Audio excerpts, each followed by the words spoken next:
this presentation, The Whole Child Grows Up, because really we have a group of individuals here who have varying interests throughout their lives, their careers, and sometimes have made some course correction or shifts along the way. And so we have just a variety of folks here, and I want to introduce them just briefly, and they will share just a little bit more in our first question about what they're currently doing and the pathway that led them to their work. So right here we have Dawn Trudeau, and Dawn is chairperson of Force 10 Hoops LLC. She spent over 20 years in the software industry before taking the helm of the ownership group for the newly formed WNBA champion Seattle Storm.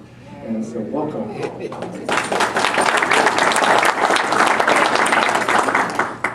And next to Dawn is Adora Svitak. She's an author, she's a leader, she's a youth advocate. She has appeared on Good Morning America and many other programs to showcase her incredible writing ability and to encourage young people, children, to read and write. I had an opportunity recently to view TED Talks that Adora did, and it absolutely blew me away. And I am so excited that she's on our panel today, and I'm actually going to give her the final word at the end of the day here too, so we'll hear more from her in just a bit. And next to Adora is Jay Maybury, and Jay is our State Teacher of the Year currently, and he is from the Kent School District in the Puget Sound area, and we're so happy to have you with us here today, Jay. Since 2001, Jay's taught language arts at Kentwood High School. He's a national board certified teacher. He's, as you know, our 2011 Teacher of the Year. And we'll hear more about Jay. He's taken some interesting course corrections in his path and career as well. And next to Jay is Joseph Cranko, and Joseph is the Associate Conductor for Choral Activities for the Seattle Symphony. He's in his 27th year as Music Director of the Northwest Choirs. So thank you for joining us today. And we'll start with Dawn. We'll work our way down the panel as they'll start. I'm asking them to share a little bit about their current work, what's maybe even in their immediate future, and the pathway that they took to get there. And then as we move into the next two questions, which will be, the first will be, how did your K-12 experience, your school experience, either help you move along that pathway or not help you move along that pathway? We'll hear a little bit about that, and I'm going to encourage them to get more interactive in that conversation. And then finally, we'll engage our panel in sharing the advice they have for us in moving forward in our work to educate the whole child. So we want to hear what they have to say, and again, we're going to encourage them to be interactive with each other. So Dawn, we're going to start first with you to share. Well, I can say for sure that I never thought that I would be doing what I'm doing today when I was growing up. I grew up in Iowa, went to a great school system there, and one of the things that got me here, what I'm doing today, is a lesson that I learned in 4th grade. I became a feminist in 4th grade. And that was back before feminism was a word that I even had heard or understood, but I did understand what I was seeing in front of me and what I was experiencing. And that was gym class. So at the time, some of you had the same kind of experience that I did, where we had little gym uniforms that we put on and everybody went into the gym, and they sat all the girls on the side of the gym and the boys played, and we watched them. And because at the time, girls weren't supposed to get sweaty. And I sat there and thought to myself, this just isn't fair. It's not right, and I want to play too. But it wasn't something that was done. And that really did shape how I viewed the world and how I started to view my place in the world. That there were opportunities that boys had that girls didn't have, and that I wanted girls to have those same opportunities. So as I got into business, I spent a lot of time trying to help nurture and mentor young women that were in the tech industry. I ended up moving to Michigan when I was 18 and wanted to go to school there. Couldn't afford out-of-state tuition, so I thought I would work the first year and get residency so I could afford to go to school there. And that was in the mid-70s. And I happened to get, my first job was a HUD job, the Housing and Urban Development job. And it was a job training program. So they would pay half my salary for 3 months, and if I worked out, then the company would have to hire me. That happened to be in a company that made monitors at the time. So computers were not readily available. Most companies didn't have a computer. In fact, virtually nobody owned one. They were mainframes, and you dialed in over the line, over the telephone line, and used a monitor. So I started on the assembly line and worked there, got promoted to a tester, and basically started to understand this new industry that was going on. It wasn't even really much of an industry yet. Well, to make the long story short, I never ended up going to college. I just kept working in the computer industry and working my way up, and ultimately ended up at Microsoft and ran a couple divisions there before I went into working in the community with nonprofits. So we'll go back to how K through 12 helped, but I can say that having a great basic education gave me the tools and the skills to be able to learn what I needed to learn later on in my life and throughout my career. Thank you so much. Anna Dora. Yes, well, since I haven't finished my schooling yet, I'm continuing to see how I can be, helped by the education system. I have a very interesting early experience. When I was 3.5, I started reading, and my parents really wanted me to be able to enter classes that might have been advanced for my age because I was already reading and reading chapter books. But the local school wasn't so happy about that idea, so I ended up being homeschooled for the early years of my life. And now I go to an online public school, and the experiences that I've had with non-traditional forms of learning and learning outside of a brick and mortar school have given me the chance to see that learning doesn't just take place within a classroom. It can take place at conferences, it can take place talking to wonderful people, it can take place when you're reading books and going to museums, as well as when you're in school, and whether that's online or inside a building. And I've also seen that people can be extremely supportive of you. I had, even through other ways, maybe not necessarily saying, I support you, I love what you're doing, but just being there and giving you a helping hand. So I've had the experience of having some wonderful teachers at my online school who I've only met face-to-face maybe a few times at field trips every couple of months, but who are always there and make that clear. So I've seen how connections can take place, not necessarily just face-to-face, but also online. Thank you. Jay? First of all, it's a real privilege to be here. Thank you very much for having me. Course correction is kind of an understatement. I always wanted to be a writer, wanted to be a sports writer, and I was for 7 years. I covered professional sports, covered some Sonics and Mariners and these kind of things. Was doing what I thought was my dream job, didn't want to change. But I really got tired of having to coddle $1 million athletes, having to beg them for an interview, having them blow me off, and then having to go find a different plan. And women's basketball doesn't do that. But some other athletes do. And but the one group of athletes that I really enjoyed being around were the high school athletes. They wanted to talk with me. They were excited when I came around, and they wanted to chat with me. And I thought, well, what if I had more than just a half an hour with them? What if I had 4 years or more? And so I started investigating, looking into programs of getting my teaching certificate. And one of the hardest things I've ever done in my life was to work full-time and to go to school part-time, and financial strain and no time for myself. But I'm really glad I did it, because I ended up becoming a teacher in 2001.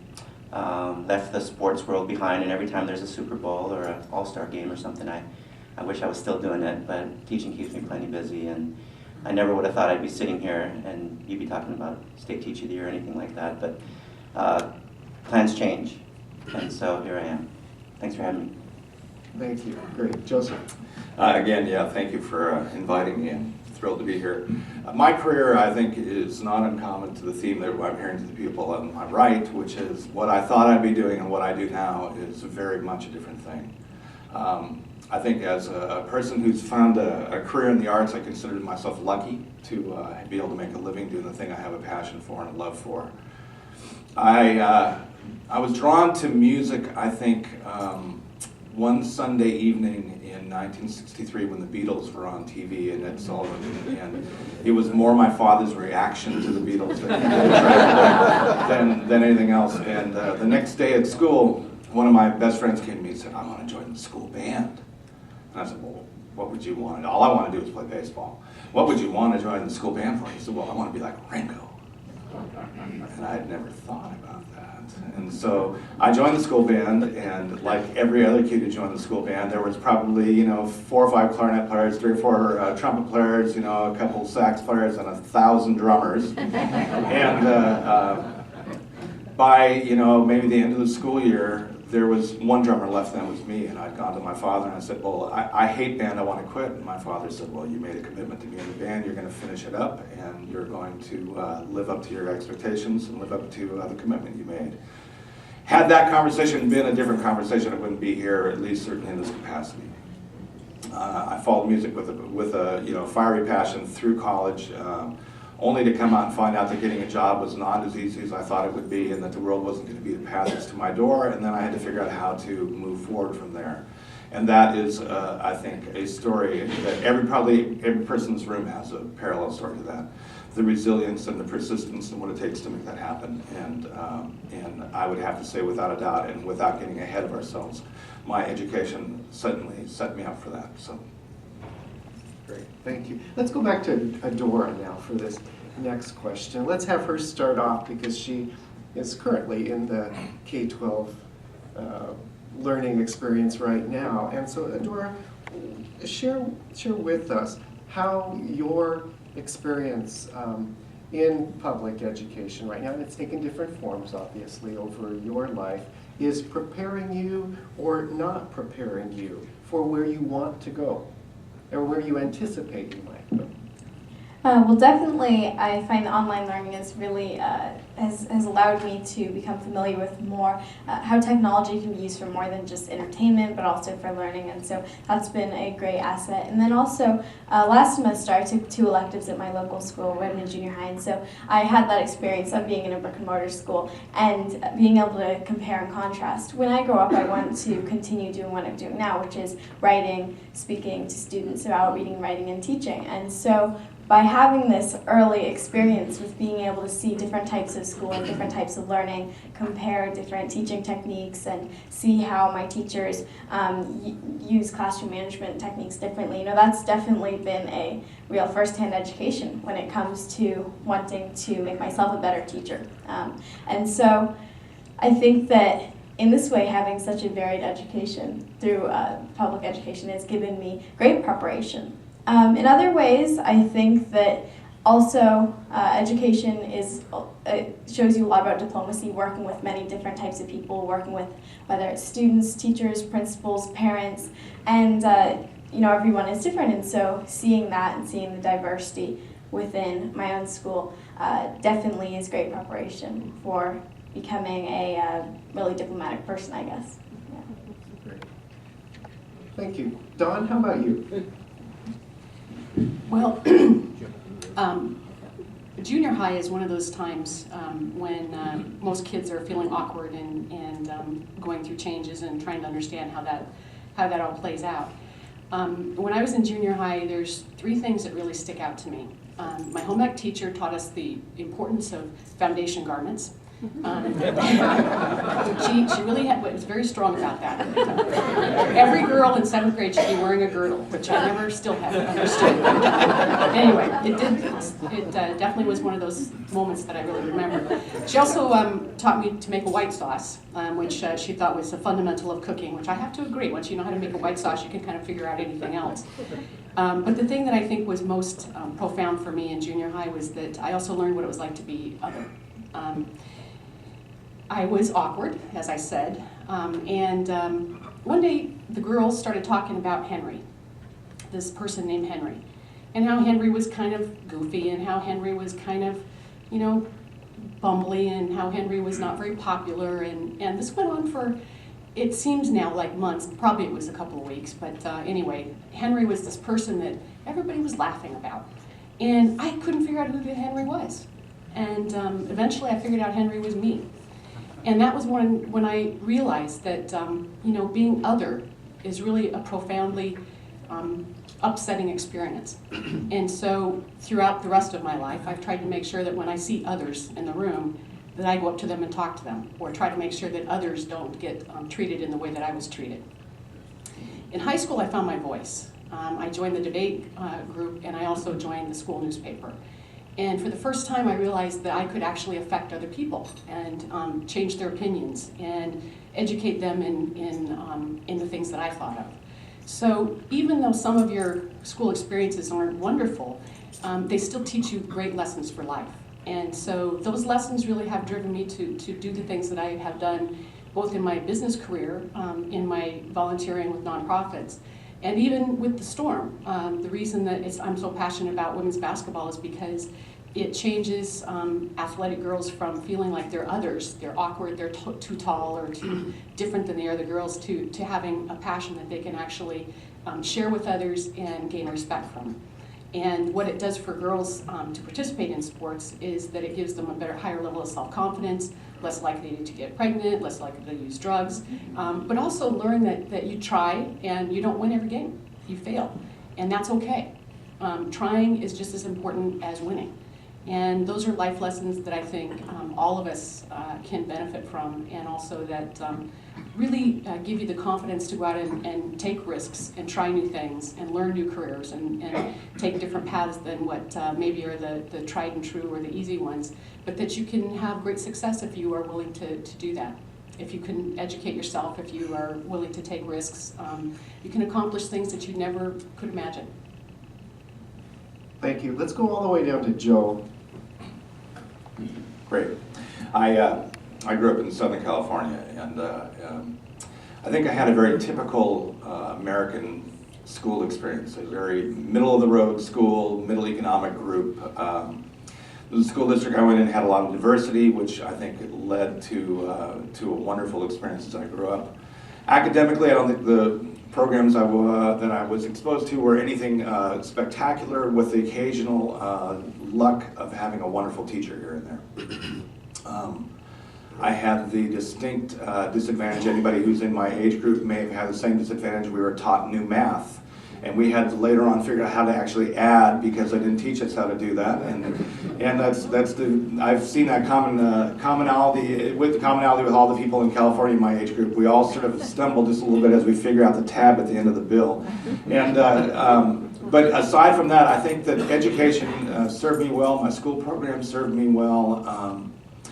One of the things that I work with young people a lot. My job at the Symphony is only part of what I do. I work with the Northwest Boy Choir and subsequent groups. I've done that for a number of years, and I've worked with young people really since I was in my early 30s.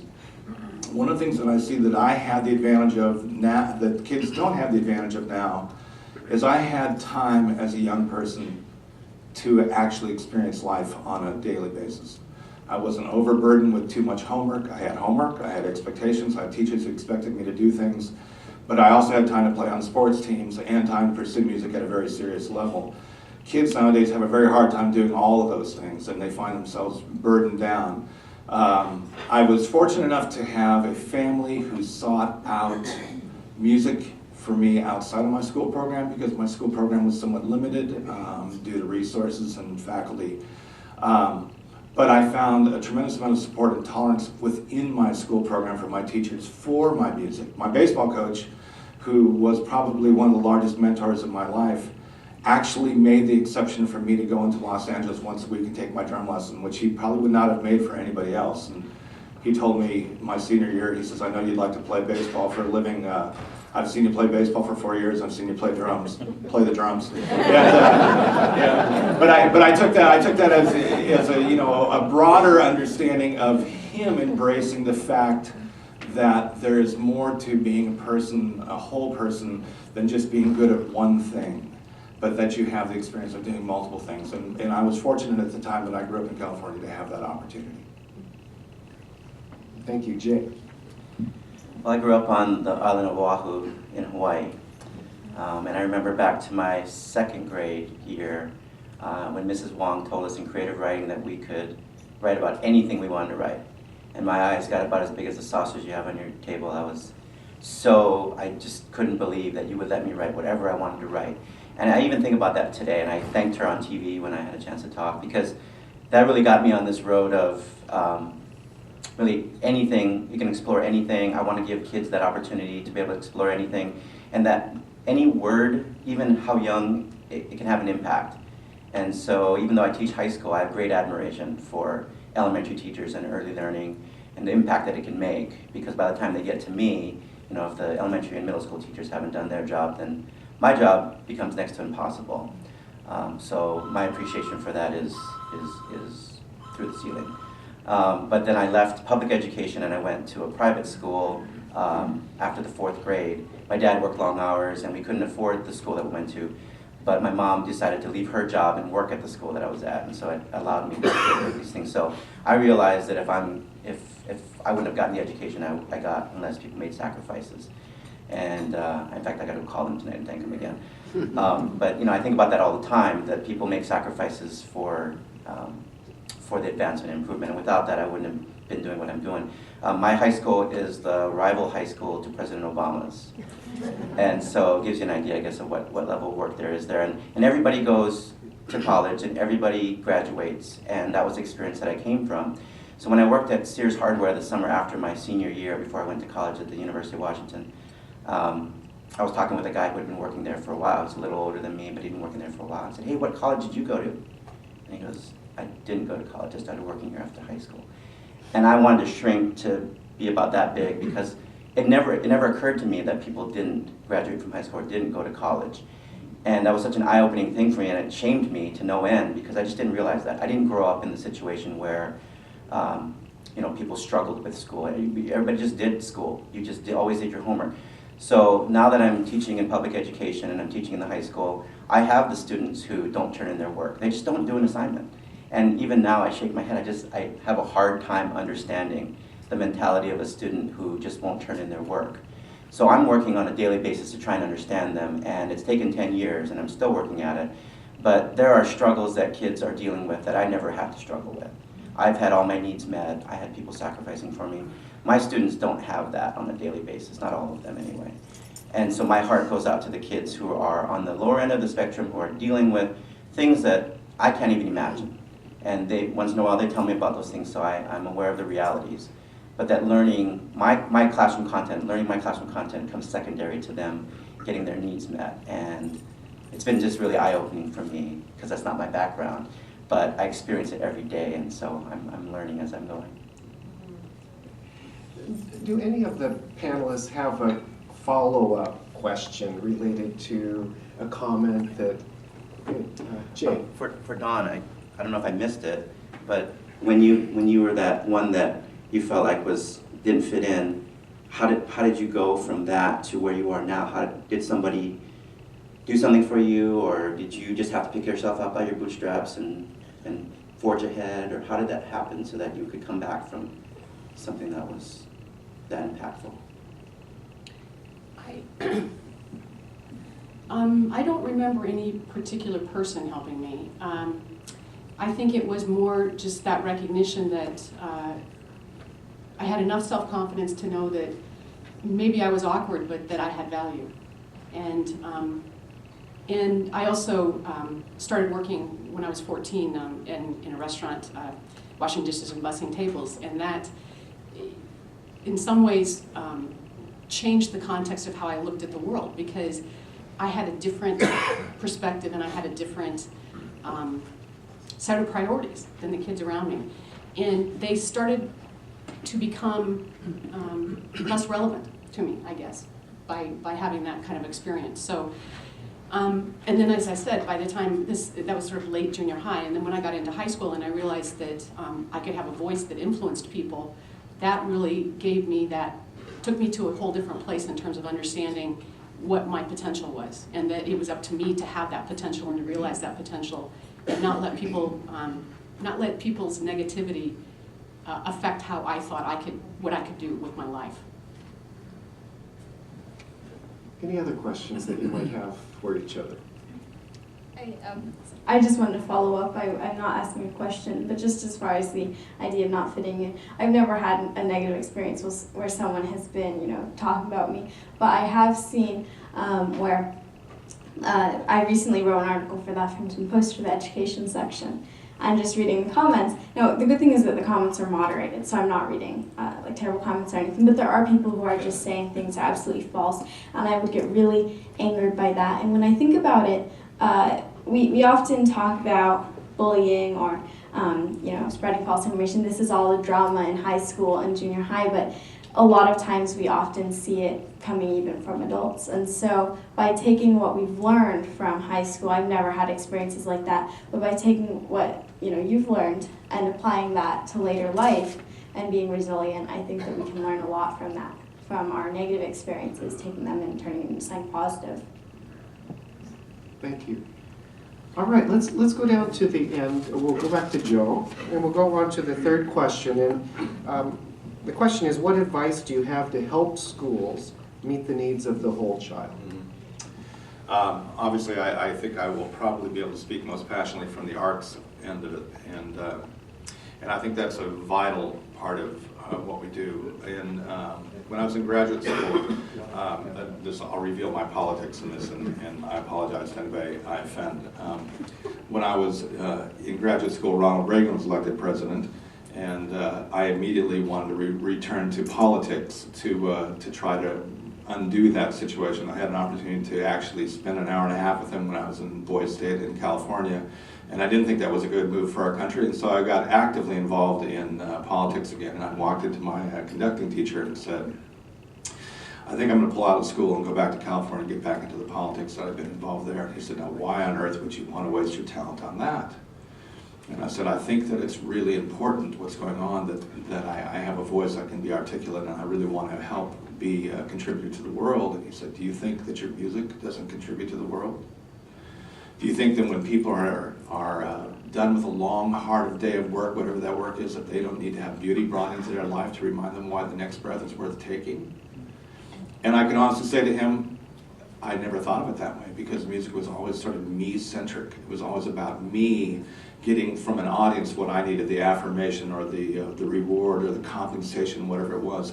I never actually took a thought at what music brought to the quality of life. And yet when people talk about the quality of life within a region, they talk about the beauty, and they talk about the intrinsic quality of the education, and then they talk about the arts in their community. And I think it is something that whether we overtly talk about or we understand at a more sort of fundamental level, the arts are pretty critical to us as a whole human being. And the loss of arts education in schools is huge. Music in specific is an abstract language. It's an abstract language that can be used to communicate sometimes in very distinct ways, and sometimes in very sort of more aloof, lofty sort of things. It's an abstract language which teaches people to think, to use the vernacular outside of the box. To have that removed from the daily education, not just for those kids who have voiced an interest in it, the ones who have joined the choir, the ones who have joined the band, but all of the children, that is a huge mistake. And when I hear about programs being cut, and I hear about, I should step back and say at least the Northwest Boy Choir is an organization that exists because we offer something that a lot of schools don't exist. In the last 20 years, as we've seen arts funding in schools go down, our enrollment has been spiking. And so I can tell you that that's a good thing for me. But the truth is, my organization sees probably 0.1% of the kids in our community. And we get wonderfully talented kids. How many thousands of brilliantly talented kids do we not get to see? Do we not get to work with? Fall through the cracks, and therefore do not find their calling in life, their mission in life. So I don't want to drone on about that. The other thing I would say, you heard my little piece about homework and that stuff. I work with high school kids, and I have a group of 40 high school kids who are extremely talented musicians, but are also athletes and student government and academics. And I've watched in the 25 years I've been in this job, these kids become slowly snowed over by the workload of homework that's put on them without any palpable difference in their intellectual capabilities. If I would see anything, I'd see a dulling in their eyes as I say, let's get together on the weekend and rehearse, and they'll all kind of moan and say, I've got so much homework, you know. My own children were very articulate about that. My son would come home and say, I have 4 hours probably of busy work. And I would say things like, well, why 4 hours? Why so many hours of work? He said, well, because in class we weren't very efficient today, and so the teacher needed to send us a bunch of work to do at home. So I guess as people in a position to impact a change, that would be a place where I would lobby, to make sure that teaching is being done by people like Jay, who are committed to actually teaching. And that teaching is not a process that's measured by anything other than the connection to the kids on an individual basis as best we can do. Any investment in quality teaching is investment in the future of the student. I have no wisdom what barometer you judge a good teacher or a bad teacher by. I have no wisdom on that. I do know that I have, it's a very subjective thing, unfortunately. But I do believe that in America we tend to spend a lot of time feeling sorry for ourselves or feeling like we're not keeping up with the rest of the world. But I work with young people on a daily basis, and I can tell you that young people are brilliant. They're brilliant. And they're capable of anything we want them to do. So I would love to see in our country, I'd love to see us get over the feeling sorry for ourselves and get back into feeling good about who we are and empowering our kids and not burdening them with things that are not of use to them, but empowering them with a sense of confidence and usefulness, and that will have immediate payback. Thank you. Thank you, Joe.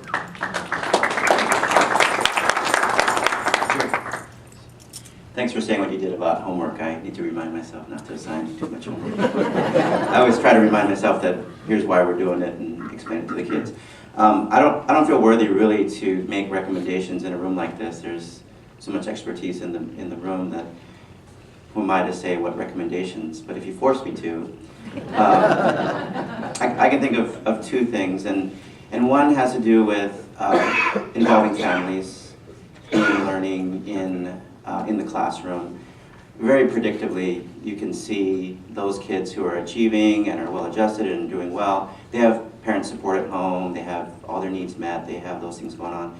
And the kids who are struggling, won't turn in work, typically don't have both parents in the picture. They maybe don't know what house they're staying at. They have so much else on their mind that they can't really think about learning. And I don't know the best way to involve families. I try, I email parents weekly, I call them, talk with them, you know, all these different things. But if there's a way for us to involve parents and get them to support students more, I only have them for a short time. The parents have them for the majority of the time. And you know, if you've seen movies like Waiting for Superman, you know that a parent's involvement in a kid's life is critical. They're advocating for kids who can't advocate for themselves. And you know, a great teacher can help, but we need to work together with parents. And I don't know what that is. You know, I'm trying different things, but the message I want to send out is that parents need to be involved. And it's a societal thing. I'm not playing the blame game. You know, we're all in this together.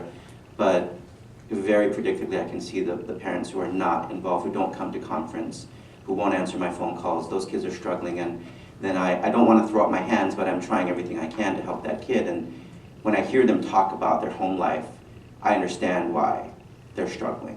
And so, you know, that would be one thing that a resource that I would want to tap into for sure. And the second thing would be our own resource in building. My platform, they forced me to have a platform for this. I thought I was running for office or something, but I needed a platform. And in our hard economic times, you know, I thought, boy, I can't ask for more money because everybody's just not going to be listening to that. But we have a resource already in place, and that's our own expertise, our own experience in building. We've got so many wonderful teachers who are doing so many wonderful things, but they're all in their own individual classrooms with their doors closed. And I've been trying harder in my building to get out and observe other teachers and welcome them to observe me. But I just feel like we're our own best resource in building already. The expertise that we have, the wonderful lessons and ideas that are helping to reach kids are working in isolation. And I would really want to see legislating accountability and collaboration is tough, you know, because that's not a popular thing. Hey, give more of your time to do this. But I've only become a decent teacher because I've stolen ideas from other people and I've given away things to other people. And I just did it this week. In fact, a lesson that I ran on Friday, I took from another former colleague of mine. And I just feel like that needs to happen much more often. We have all these great ideas, but they're happening in individual classrooms and no one ever sees it except for the students that are there, and they don't get a chance to be shared. So I would implore you to have the schools in your service districts to really make collaboration, make sharing of ideas a bigger part of things. There's so many things that could be shared if that happens. Thank you. Let's move down to Dawn. Well, I think there's two parts of it. One is community. We as a society really have to emphasize the importance of education. And I don't mean that in the sense of saying education is important. I mean being willing to step up and support education for kids. And I think all of us, whether you have children in school or not, it's a responsibility that we all have. And I think that's part of addressing the whole child, is that as a society, that you have the expectation that you grew up with for all kids. And that starts with parenting without a question. And the good news is that there's a lot of great research and great information that's come out about the early years, the years before K through 12, and more people are understanding that and understanding that it's not about money, it's about attention to kids, and that really develops the whole child. So we have to continue as a society to invest in those kind of areas that will allow every child to enter school ready to learn, and then they can explore that whole child once they get there. And it will take the collective will of all of us in order for that to happen. And then once you get into school, I think unfortunately based on testing and based on budgets, it's come to a place where it's much more teaching of the skills, but not really how to apply those skills. And when you get into business and when you get into the rest of the world, the application of those skills is what's really important. And so my sister's a teacher. She teaches a community 3rd and 4th grade class in Iowa. And she does a tremendous amount with projects, things like poster projects, the invention convention, things like that really allow that child to get excited about what they've learned and apply it to something that's meaningful to them, whatever that is, whether that's music or whether that's a poem or whether that's speaking or whether that's sports or whatever it is, that the child has the opportunity to really take the skills, the basic skills that they've learned, and do something with it that excites them. Because I think that's how you engage the whole child, is by letting them get excited about what their possibilities are. Thank you. Adora? Yeah, well, my recommendation, I guess, is a fairly simple one. You guys are all, when you describe your purpose, it's probably to speak for kids and to do things for students. If there weren't students going to school, then your jobs probably wouldn't exist. And so to always remember students and in speaking for us to also listen to us, I think, is a very important point, because a lot of people, we hear a lot of speaking about the next generation in a very third-person way. When representatives are saying the American people don't want this, or our next generation, we have